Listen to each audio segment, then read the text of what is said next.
আজকে তৃণমূল কংগ্রেসের nomination file হয়েছে এবং সেখানে ক্যান্ডিডেট যিনি অপরূপা পোদ্দার তিনি তো ছিলেনই, তার সঙ্গে নেতৃত্বের অনেককেই কিন্তু দেখা গেছে। তার সঙ্গে চুচুড়াতে নমিনেশন ফাইলে যেতে দেখা গেছে, তার মধ্যে অনেকেই ছিলেন। আমার সঙ্গে এই মুহূর্তে ফোন লাইনে রয়েছেন তৃণমূল কংগ্রেসের ব্লক সভাপতি আরামবাগের স্বপন নন্দী, তিনিও কিন্তু সেখানে ছিলেন সামনের সারিতে। স্বপনবাবু, আজকে নমিনেশন কেমন হলো আপনাদের? নমিনেশনকে ঘিরে আপনারা কি করলেন? আপনারা কতজন গেছিলেন?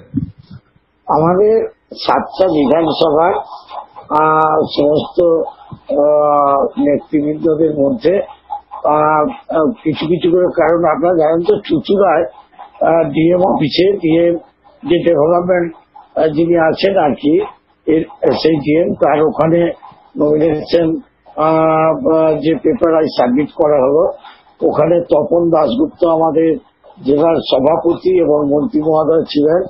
আমাদের আরেক মন্ত্রী আমাদের জেলার অসীমা পাত্র এবং আমাদের কার্যকরী সভাপতি আরামবাগের দায়িত্ব আছেন, উনি ছিলেন। কবির ঘোষাল, তিনিও কার্যকরী সভাপতি হুগলি জেলার, উনি ছিলেন। এবার বিভিন্ন ব্লকের টাউনের নেতৃবৃন্দরা অনেকেই আজকে এই নির্বাচনের যে নমিনেশন পেপার, সেই নমিনেশন পেপার সাবমিটে অনেকেই ছিলেন। আমাদের এমপি মহোদয় তারকেশ্বরের তারকনাথের পুজো দিয়ে যে চুচুড়া যেতে যে বুনো কালী আছে, যে কালী মন্দির মা আছে, সেখানে পুজো দিয়েছে।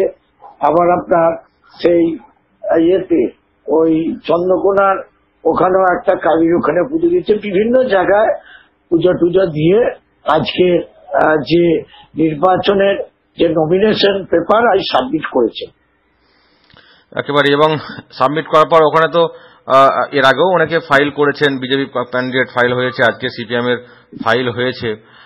তো এখন কি মনে হচ্ছে এবার তো আর ঘোষিত প্রার্থী নন, এবার একেবারে আপনাদের নমিনেটেড প্রার্থী হয়ে গেলেন অপূর্বা পোদ্দার, তো এবারে কি পুরো দমে প্রচার শুরু করবেন? আমাদের দমেই তো প্রচার চলছে। আমাদের প্রচার সেই হরিনাম সংকীর্তন যেমন অবিরাম বন্ধ হয় না, তেমনি আমাদের কাজ মমতা বন্দ্যোপাধ্যায়ের যে কর্মীরা, মমতা বন্দ্যোপাধ্যায়ের যে উন্নয়নের যে আমাদের কর্মীরা, যে প্রত্যেকেই কিন্তু আমরা সেই কাজের মধ্যেই আছি। আমরা কিন্তু যে আজ ইলেকশন হলো যে আমরা কাজ করবো এটা তা নয়। আমরা সারা মানে শীত গ্রীষ্ম বর্ষা আমাদের যেমন মমতাই ভরসা, মমতা ব্যানার্জি ভরসা, আমরা সব সময়ই আমরা মাঠে আছি। একেবারেই। অসংখ্য ধন্যবাদ স্বপন নন্দী, তৃণমূল কংগ্রেসের ব্লক সভাপতি, আমার সঙ্গে এতক্ষণ ফোন লাইনে ছিলেন।